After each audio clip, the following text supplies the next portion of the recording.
বেহাল রাস্তা, এতটাই বেহাল রাস্তা, এতটাই থকথকে কাদা রাস্তা জুড়ে যে সেখানে অ্যাম্বুলেন্স পর্যন্ত ঢোকে না, এমনকি টোটোর চাকাটুকুও সেই রাস্তা দিয়ে গড়াতে পারে না।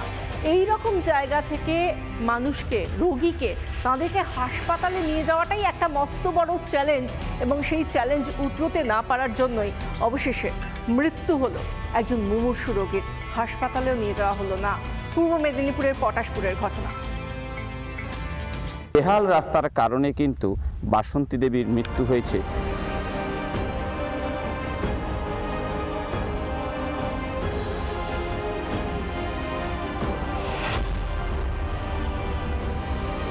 আমরা এই মুহূর্তে দাঁড়িয়ে আছি পটাশপুর 1 ব্লকের অমরপুরে শিবদুর্গা রোড থেকে স্ট্যান্ড পর্যন্ত যাওয়ার যে বেহাল রাস্তা। একটি অসুস্থ রোগীকে নিয়ে যাওয়ার পথে রাস্তায় তার মৃত্যু ঘটেছে, হাসপাতাল পর্যন্ত পৌঁছাতে পারেনি। কাঠের গুঁড়ি করে টোটো কিন্তু এইখানে আটকে যায় এবং সেই কাঠের গুঁড়ি এখনো পর্যন্ত পড়ে রয়েছে, কাদার মধ্যে দেবে রয়েছে, একটার পর একটা এই জায়গায় কিন্তু দেবে যায়। টোটোও যেতে চায়নি, অ্যাম্বুলেন্সকে ডাকলে অ্যাম্বুলেন্সও আসেনি, তাই অকালে এই অমরপুর গ্রামে অকালে মৃত্যুতে ঝরে পড়তে হলো বাসন্তী দেবীকে। অ্যাম্বুলেন্স ফোন করছি 2-3 জন, কেউ আসতে চায়নি, বলে রাস্তা খারাপের জন্য আমরা যেতে পারবো না। রাস্তার পরিস্থিতি খারাপের জন্য টোটোই করে নিয়ে যেতে হচ্ছে। টোটো এখানে গেড়ে যায়, সেখানে গেড়ে যায়।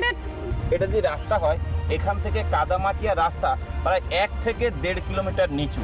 এখানে এই রাস্তা শুধু এখানকার নয়, প্রায় 6 কিলোমিটার রাস্তা এইভাবে বেহাল অবস্থা। আপনারা দেখছেন যেভাবে গ্রামের লোকেরা এখানে যাতায়াত করেন।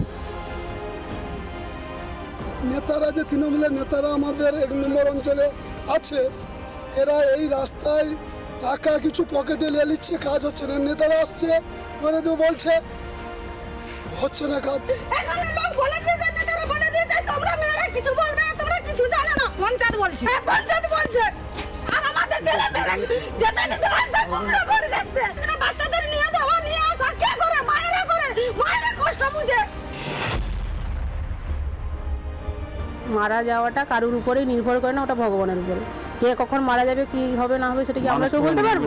ওই কারণে মারা গেছে, ওই কথাটা আমার মনে হয় সঠিক না। ভেরি রিসেন্টলি গত 16 তারিখে আমাদের এসডি স্যারের কাছে এই নিয়ে একটা আমাদের বসা হয়েছে, একটা সিদ্ধান্ত আমরা উপনীত হয়েছি যে এই কাজটি আমরা খুব সত্তরই আমরা শুরু করে দেবো এবং শেষ করে দেবো।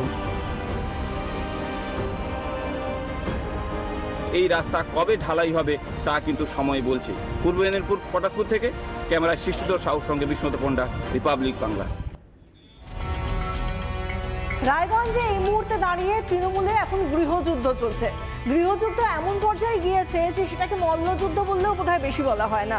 সেখানে একটা রাস্তাকে সংস্কার করা নিয়ে তৃণমূলের যিনি বিধায়ক রায়গঞ্জে, তার সঙ্গে এই মুহূর্তে রীতিমতো মল্লযুদ্ধ চলছে। কারণ না, তৃণমূলেরই ওয়ার্ড কোঅর্ডিনেটরের।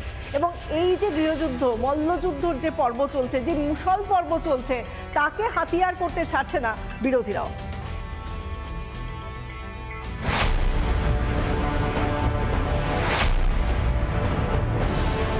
22 দিন 25 দিনের মধ্যেই যদি রাস্তার এই অবস্থা হয়, তাহলে এটা আমার মনে হয় না আনুমানিক 2-3 মাসের মধ্যে রাস্তা ভালো টিকবে।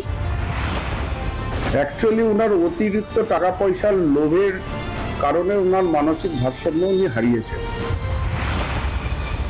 তৃণমূলে দিকে দিকে গৃহযুদ্ধ। এবার রায়গঞ্জে ওয়ার্ড কোঅর্ডিনেটর বনাম বিধায়ক।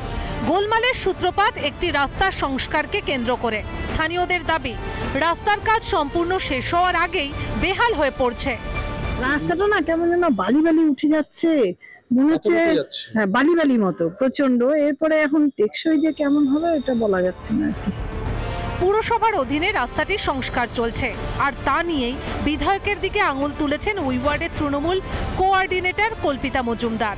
পাল্টা সুর চড়িয়েছেন স্থানীয় তৃণমূল বিধায়কও।